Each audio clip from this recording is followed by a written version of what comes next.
Hey, say you watching a video from John 4000. What you say, John? Doom! I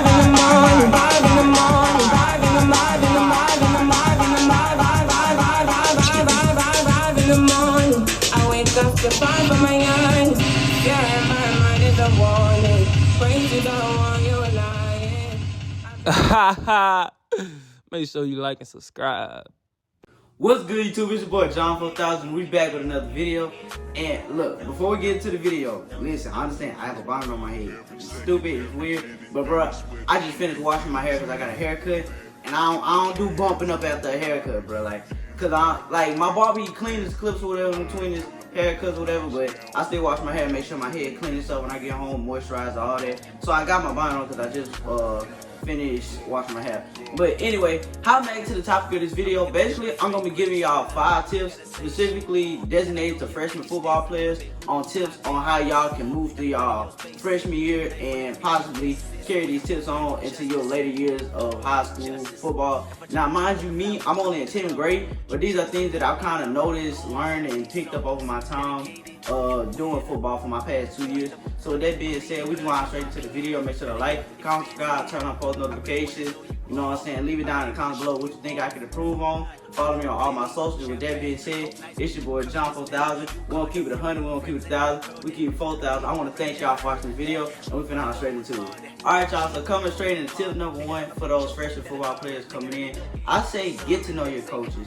Your coaches are your key foundation when you playing football. They're gonna help you. They're the people who are gonna help you improve, who are gonna give you your playing time, and the people that can kind of act like father figures and guide you throughout your career and possibly give you things down the line. You want to build a relationship with these people in your life because ultimately it helps you more as a football player. Having a bad relationship with your coach or not connecting and not having a good relationship with your coach can affect your playing time, can affect you as a player, can affect your future and your mindset about other coaches as well, because you could not get along with a certain coach and then have animosity towards coaches, keep your guard up for the rest of your career because you just felt like you may not ever be able to connect with a coach.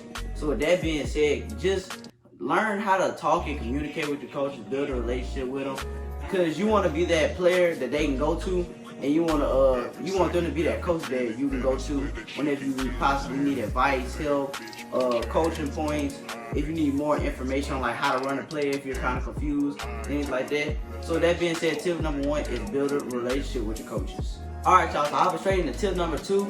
This tip is to have goals set for yourself. Now, on my channel a lot in the past, you've heard me speak on having goals for yourself, having goals set so you can improve as a player and things of that nature. But whenever I say have goals set, I mean kind of specifically focus on your 9th grade season, because usually whenever you get to 9th grade, it's a transition from middle school to high school, and you're trying to figure yourself out as a person, as a student, not just as an athlete. So having goals set can help you kind of figure out what you want to do throughout your season. You don't want to spend the whole season trying to learn and figure out yourself as a player, because it never gives you time to develop and actually become the player that you have the capability of being, because the whole season you've been thinking about different things, your life, the transition that you've made, and actually never got the time to key in and focus on the player that you could have been or allowing yourself to be. So with that being said, set goals for yourself and actually figure out what it is that you want to do with your 9th grade season, your 9th grade year in general, because you don't want to be lost trying to figure yourself out and limit how good you can actually be as a player. Alright, y'all, so I'll be straight into tip number 3. Usually this one applies to some schools but not all schools. So my school, I go to Zachary. We have a 9th grade team, but a lot of teams don't have a 9th grade team. You just jump into JV and varsity. But basically what tip number 3 is, you want to carry yourself as a varsity player. And I say this because coaches want to see a level of maturity when talking to players, whenever you actually send them on the field playing. And that will actually help you to guide yourself farther in your career in high school as a football player. Because you know, 9th graders, usually when they come in, they don't, like I said in the previous tip, they don't have a lot of things figured out. But if you can be that standout guy who kind of has things set in his life, already has things figured out, knowing what he wants to do, how to handle situations, coaches love to see that level of maturity and love a coachable player. So if you carry yourself at a varsity level, it'll make your journey to varsity even more successful and better for yourself. So with that being said, that was kind of simple. Tip number 3 is just telling you to carry yourself in a more mature manner. Act like I said, acting as a varsity player, so one day you can hopefully be that player that you were once kind of portraying yourself to be.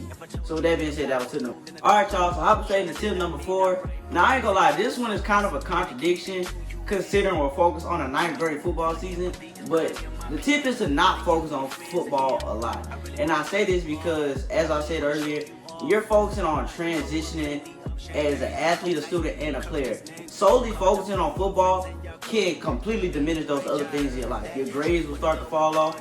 You'll start to not build connections with people outside of football. You'll kind of lose your presence as a person in real life, getting lost in the sports that you love. And I say that because it's very important to maintain a balance in your life. So whenever you're going into this 9th grade season, yes, focus on how to get better, how you can improve, the lessons you can learn, but also maintain those outside sources of life, improving in those as well. For example, your grades. If you're strictly a football player and you're not focusing on anything else much, you're not going to be able to prevail in things like the classroom, which can actually come in handy for those who are in 9th grade and go through their high school career. Most oftentimes you're not going to have offers coming out of high school. So building an academic presence, you can possibly get an academic scholarship to a college, which in turn allows you to walk on to schools even though you may not have gotten offers from those schools, therefore meaning you're able to project your talent in college moving to the next level. So whenever you're in 9th grade, like I said, do not just focus on football. Have a balance in your life. Find your presence in other places around school. Even find other talents that you may not know about yourself yet. Like go play for bands. See if you can learn an instrument. Start drawing and things of that nature. Just finding something else to maintain your time besides football, another outbreak and another outlook on life. Alright y'all, so hopping straight into the last tip of the video is tip number 5, which kind of goes hand in hand with tip number 4. Keep your options open. And I say this because football doesn't last forever. It is a high possibility between all middle school, high school, and even college players. It is not a guarantee that you will make it to the next level. And this is what ties into me talking about maintaining your grades and things of that nature, because you need to know how to navigate through life without your sport. So let's say that your high school career ends and you don't have any offers, or you don't have the same love for the game to want to continue playing. Well, you need to have already figured out what it is you want to do in your life, so that way, even if you do go to college and don't play sports, you're not sitting there wasting a few years of college struggling to find what it is you want to do with your life.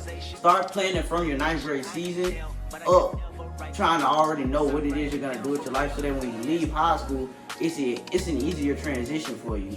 Because oftentimes a lot of people make hasty decisions, rush, don't take the time to focus and key in on the things that they actually want to do with their life or how they want to improve, and end up making them fall off, or they're not having the best outcome that they could have if they would have took the time that they had, like that time from your 9th grade to your senior year, to actually plan out what it is they want to do and not putting it all on football. Now, I say this, a lot of people in life may feel that football is their only way to improve their life or navigate through life, which I understand, but it also takes a level of maturity in yourself and as a player to understand that you could literally be the #1 player in the country, get hurt one time, and never be that same player that you were. It is never a guarantee in life. You have to continue to progress and not regress in any aspect of your life.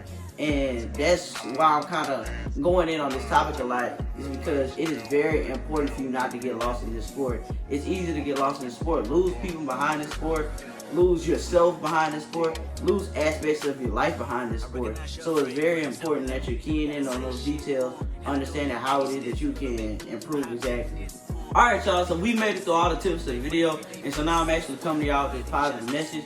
And the positive message for this video is to learn how to take criticism. Now this is the positive message because, like I said, this is targeted to those freshmen coming in, the 9th graders, who are kind of transitioning in between life, going from middle school to high school. Whenever you're making this transition, there will be a lot of criticism, a lot of things you need to learn, and a lot of things adults are going to tell you. Now, I don't want you to have an attitude about it or not like what they say, because ultimately they're adults and they know what they're talking about. Now, Now you're not dumb. If you can tell blatant ignorance, ignore it. Move yourself away from it and don't follow it. But if someone is actually genuinely trying to help you improve as a person on and off the field, you should take it and not look at it as disrespect and not want to actually hear what they have to say. You should hear them out, understand what it is they're trying to say, and possibly apply it to your life. So with that being said, that was just something slight, just telling you to learn how to take criticism. Don't look at it as a bad thing. With that being said, it's your boy John 4000. We're gonna keep it 100. We're gonna keep it 1,000. We keep it 4,000. I want to thank y'all for watching this video, making it to this point. Make sure to like, comment, subscribe, turn on post notifications, leave a comment down below. Follow me on all my socials at John 4000. So with that being said, I'm gonna catch y'all in the next video.